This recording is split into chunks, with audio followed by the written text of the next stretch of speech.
So, before we cover the spoilers for My Hero Academia, I just want to give a moment of silence for Rooster Teeth, who unfortunately has been disbanded as of this day. So, let's just have this one moment of silence.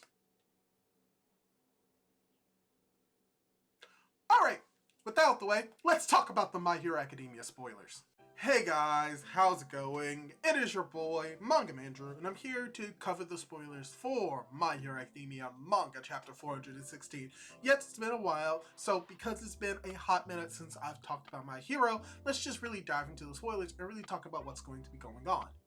And to start off, the title of the chapter is Chapter 416, Force Your Way Through Izuku Midoriya, and the chapter begins with Deku going for another attack. It cuts to Eri saying that she has to save Deku, but Ectoplasm tells her that he is hundreds of kilometers away. She suggests using the underground transportation system, but it's been damaged by Dabi, Makia, and All for One. Besides, she hasn't gathered enough energy on her horn yet.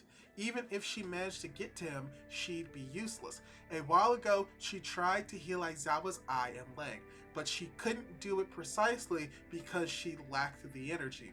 Ectoplasm understands how she feels, but all they can do now is believe in Deku.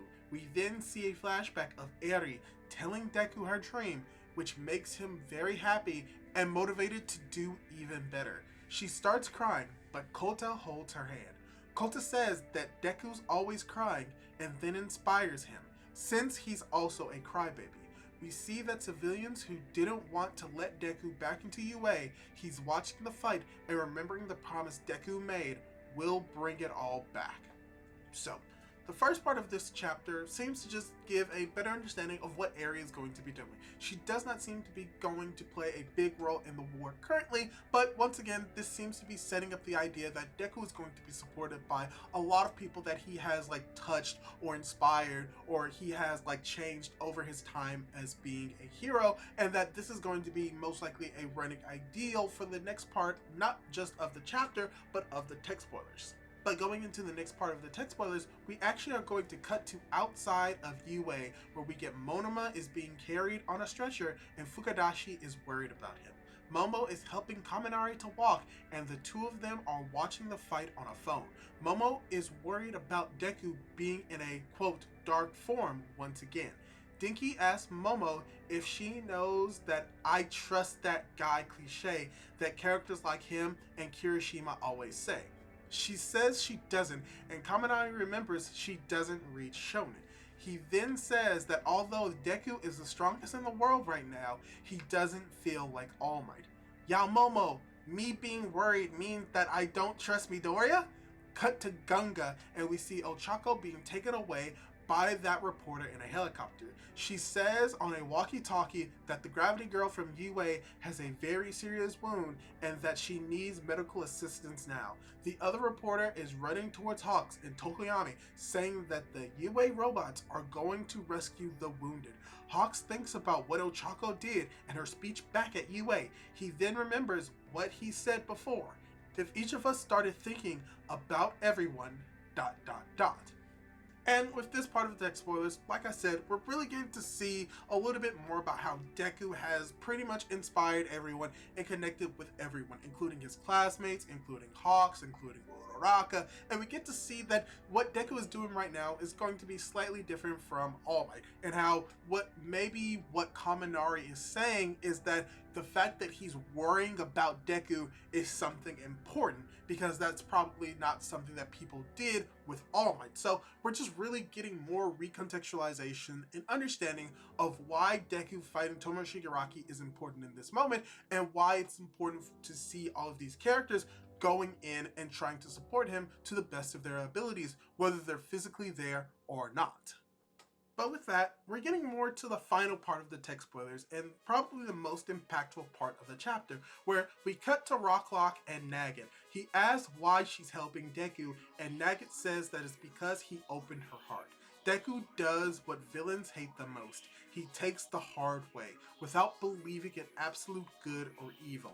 He suffers a lot in this process, but this is what makes her want to root for him. As she says this, we see a double-page spread of a very determined Deku and many civilians watching him on a big screen. Then, a single person says a timid, "Do your best." A person being a civilian, a random person in the crowd. Deku is about to go for another punch, and Shigaraki screams, "Don't come any closer," followed by a panel of his father right before he died. Deku apparently hits him, but suddenly he sees himself in front of the Shinomori family house. End of chapter.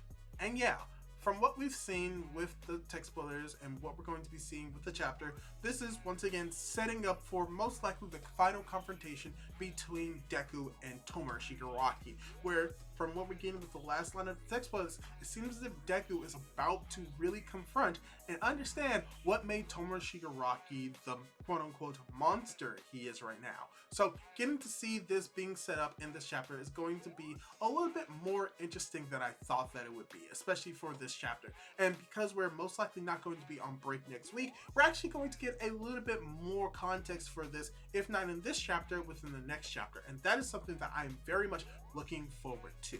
But yeah, that's pretty much all I really have to say for this topic right now. Also, something else that I want to bring up is that we did get the reveal of the popularity poll results. And most likely than not, I'm going to tackle that more in the proper review itself, if not with its own separate video. I haven't decided on whether or not I'm going to do that or not. But hey, if you want to see me tackle the popularity poll in its own separate video, just tell me what you think about that idea down in the comments down below. And if you want to see more content like this, don't forget to subscribe to my YouTube channel for more content like this.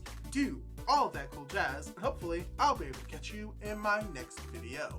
Goodbye!